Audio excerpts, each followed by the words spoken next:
vous avez développé la polémique lancée par Éric Zemmour sur la liberté d'expression en utilisant les Noirs et les Arabes, et vous, les Juifs.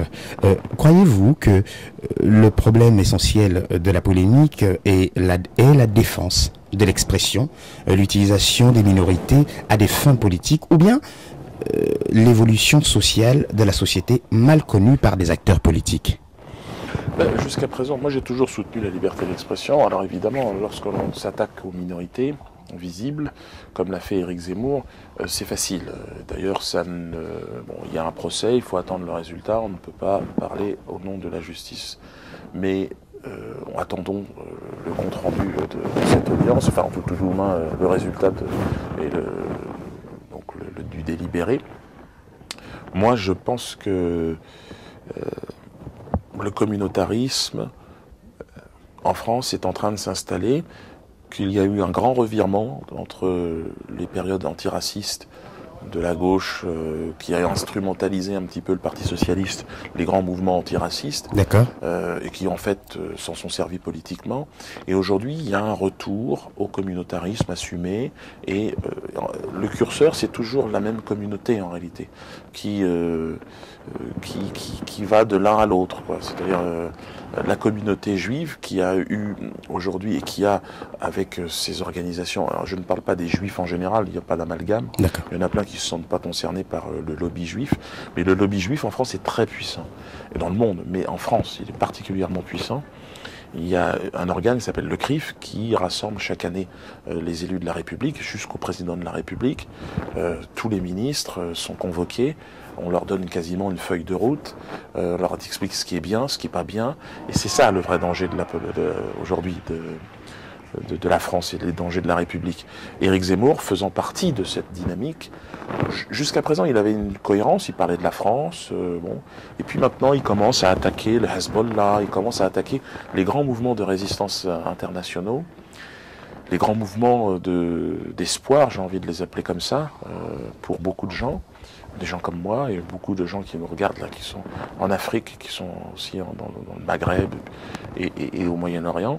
Nous, je pense réellement que notre intérêt, l'intérêt des Africains, est du côté du Hamas, du côté du Hezbollah, du côté de l'Iran, pas du côté des États-Unis ou d'Israël, parce que ce sont les anciens maîtres, ce sont toujours eux qui exploitent les matières premières de l'Afrique. On le voit avec les États-Unis, le pétrole algérien, mais j'en passe partout, les mines d'uranium un peu partout au Niger.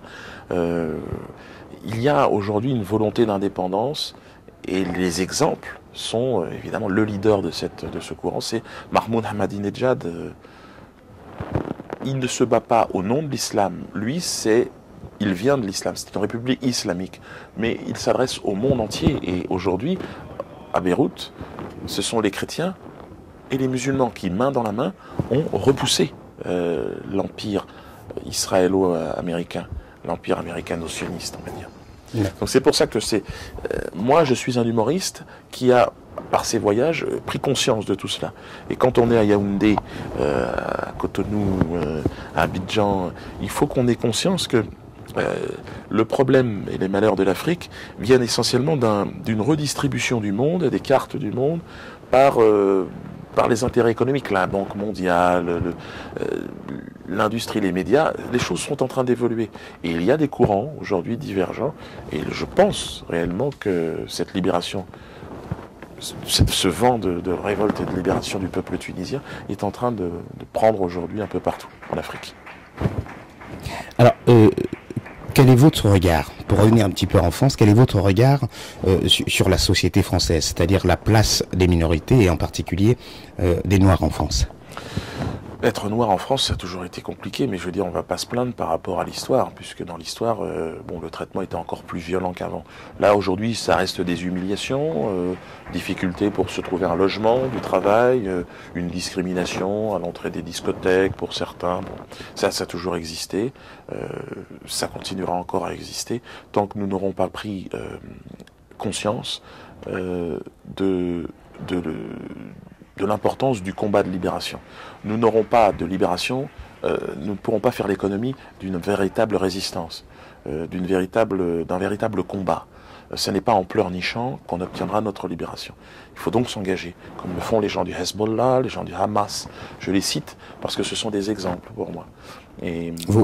C'est-à-dire que là, vous suggérez que pour sortir du carcan dans lequel un certain nombre de Noirs se sentent mal aujourd'hui en France, il serait nécessaire, sinon prépondérant pour eux, de s'engager dans une mouvance islamique.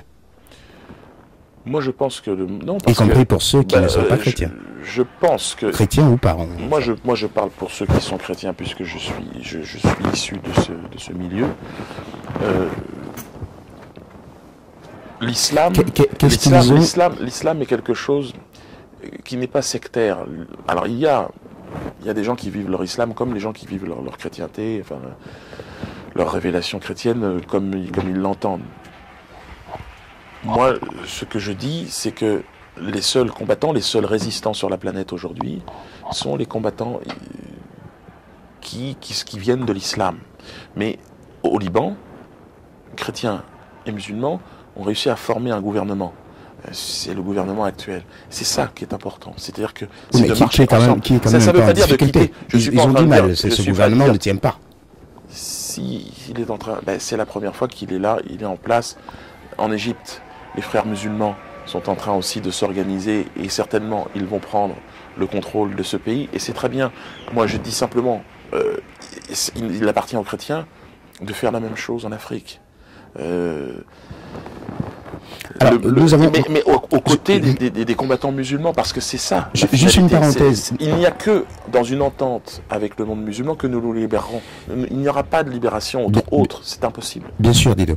Nous avons parlé tout à l'heure, nous avons évoqué le cas du président élu de la Côte d'Ivoire, Monsieur Laurent Gbagbo, que vous avez d'ailleurs, à qui vous n'hésitez pas à apporter votre soutien. Sans aucun souci. D'accord. Mais notons quand même que M. Gbagbo a pu tenir face à cette forme d'injustice sans pour autant être musulman. Non, mais tout à fait.